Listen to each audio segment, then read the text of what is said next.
राष्ट्रिय परिचय पत्र सहित आफैले नै अनलाइन केवाइसी अपडेट गर्ने ब्याङ्किङ एपको जरुरी भिडियोमा स्वागत छ। यस भिडियोमा मैले ग्लोबल आइएमई को मोबाइल ब्याङ्किङ एप प्रयोग गरेको छु। सो सुरुमा सुविधा लिनको लागि एप लगइन गर्नुहोस्। यहाँ रहेको हब मेनुमा टच गर्नुहोस्। डिजिटल युनिभर्समा टच गर्नुहोस्। सबैभन्दा अन्तिममा केवाइसी अपडेट रहेको छ, यसमा टच गर्नुहोस्। इनिसिएट न्यू रिक्वेस्टमा टच गर्नुहोस्। मोबाइल नम्बर वा इमेल मध्ये एउटा अप्सन सिलेक्ट गर्ने, ओटिपी को लागि माध्यम छानेर सबमिट गर्ने, ओटिपी राखेर सबमिटमा क्लिक गर्ने।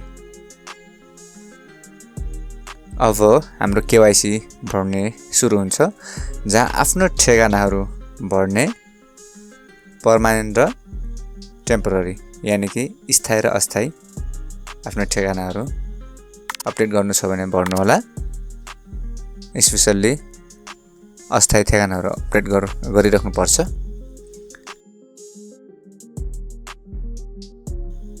लगतै नेसनल आइडी को विवरण भर्ने यानि कि राष्ट्रिय परिचय पत्रको, राष्ट्रिय परिचय पत्र नम्बर भर्ने, राष्ट्रिय परिचय पत्रको फोटो अपलोड गर्ने।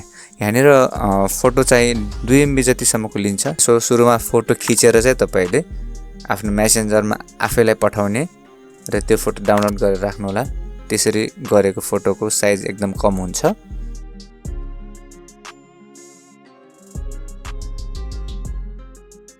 राष्ट्रिय परिचय पत्रको फोटो अपलोड गरिसकेपछि अब आय स्रोतको स्रोत सिलेक्ट गर्ने, कुन माध्यमबाट तपाईको इन्कमहरु हुन्छ, आय स्रोतहरु हुन्छ त्यो हेर्ने, छान्ने। लिटरेसीको अप्सनमा चाहिँ शिक्षित हुनुहुन्छ या अशिक्षित हुनुहुन्छ। शिक्षित हुनुहुन्छ भने लिटरेसी, हुनुहुन्न भने अब त्यही अनुसार छान्ने। यसैगरी प्यान डिटेल्समा चाहिँ प्यान नम्बरको विवरण भर्ने, जारी जिल्ला, जारी मिति र यसैगरी प्यानको फोटो अपलोड गर्ने। फोटोको केसमा मैले भनिसकेँ, कम MB बनाउनको लागि तपाईले आफ्नो व्हाट्सएपमा अथवा आफ्नो मेसेन्जरमा अपलोड गर्ने, यानि कि आफूले आफूलाई सेन्ड गर्दा पनि भयो अथवा आफ्नो नजिकको विश्वासिलो मान्छेलाई सेन्ड गर्ने र त्यो फोटो चाहिँ डाउनलोड गर्ने। डाउनलोड गरिसकेपछि त्यो साइज कम हुन्छ, तपाईले मजाले अपलोड गर्न सक्नुहुन्छ, एक्सेप्ट हुन्छ। र यसैगरी पारिवारिक विवरण भर्ने। पारिवारिक विवरणमा चाहिँ यहाँ चाहिँ स्पाउस यानि कि तपाई श्रीमान हुनुहुन्छ भने श्रीमतीको विवरण, श्रीमती हुनुहुन्छ भने श्रीमानको विवरण भर्ने। र लगतै आएको छ PEP। यदि तपाई PEP यानि कि तपाई कुनै उच्च पदस्थ व्यक्ति हुनुहुन्छ, जहाँ यहाँ उल्लेखित छ राजनीतिज्ञ अथवा यो सरकारी मातहतको एकदम ठुलो पदस्थ व्यक्ति हुनुहुन्छ भने चाहिँ तपाईले यस गर्नुपर्ने छ। हुनुहुन्न भने तपाईले नो गर्न सक्नुहुन्छ। यहाँनिर मैले नो गर्छु। यसैगरी केही सजाय भोग्नु भएको छ विगत समयमा भने तपाईले यस गर्ने कानुनी तौरमा, र सजाय भोग्नु भएको छैन भने नो गर्ने। मैले यहाँ नो गर्छु। कोही हकवाला राख्ने भएपछि, तपाईको बेनिफिसियल राख्ने भएपछि तपाईले यहाँनिर यसमा टच गर्ने, नभए नो गर्ने। र यसैगरी अमेरिकाको नागरिकता, अमेरिकाको बासिन्दा वा ग्रीन कार्ड होल्डर भए यस गर्ने, नभए नोमा टच गर्ने। यो सबै भरिसके पछाडि डिक्लेरेसन यानि कि उद्घोषणमा टच गर्ने। सबै भरेका विवरणहरू ठिक छ भनेर कबुल गर्ने भन्ने जस्तै हो। सो यहाँनिर टच गर्ने र यहाँनिर तपाईलाई फर्म सबमिट गर्दाखेरि 2वटा अप्सन आउँछ है।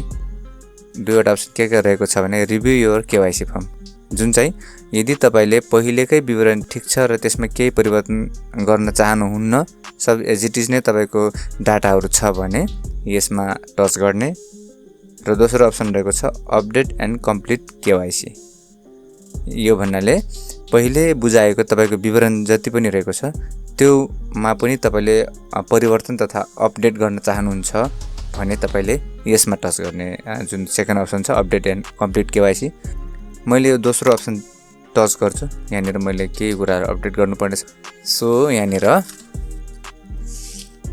मैले दोस्रो अप्सन छाने र फेरि ओटिपी बाटोको प्रोसेस फेरि सुरु हुन्छ। ओटिपी दाबेर सबमिट गरी परिवर्तन तथा अपडेट गर्ने विवरण भरिसकेर सबमिट एन्ड फिनिश बटनमा टच गर्ने।